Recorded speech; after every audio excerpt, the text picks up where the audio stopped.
అందరికీ నమస్కారం. వచ్చిన మీడియా పీపుల్‌కి అండ్ ఫ్రెండ్స్ అండ్ ఫ్యామిలీ, కిరణ్‌కి అందరికీ థ్యాంక్ యూ. ముందుగా నా పేరు అక్షయ్ రామ్ పొడిశెట్టి. నేను ఈ సినిమాకి డైరెక్టర్ ఆఫ్ ఫోటోగ్రఫీ. సో నాది Mancherial. First of all Thimmarajupalli TV అనంతనే నాకు ముందుగా మునిరాజ్ చాలా కథ చెప్పినాకు నాకు ఎప్పటి నుంచో ఫ్రెండ్. బట్ ఈ సినిమా చాలా బాగా తీసాము.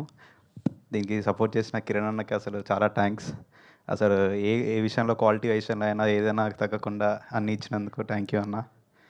అండ్ లవింగ్ సాయి యాక్టర్స్ రాధప్ప, వేద అందరూ క్యారెక్టర్స్ చాలా బాగా చేశారు. ప్రతి ఒక్కళ్ళు అసలు పర్ఫార్మెన్స్ అయితే next level. And music director Vamshi and అందరూ అందరూ ఆర్ట్ డైరెక్టర్ సుధీర్ అందరు బాగా చేశారు. రితికేష్ అన్న థ్యాంక్ యూ, ఎందుకంటే షూట్లో ఏది కావాలన్నా అది ప్రొవైడ్ చేసినందుకు. మదన్ అన్న ఆల్సో థ్యాంక్ యూ అండి. ఈ సినిమా ఏప్రిల్ 17th రిలీజ్ అవుతుంది. Please watch in theatres everyone. Thank you. Thank you అండి, thank you so much. And ఇప్పుడు అద్భుతమైన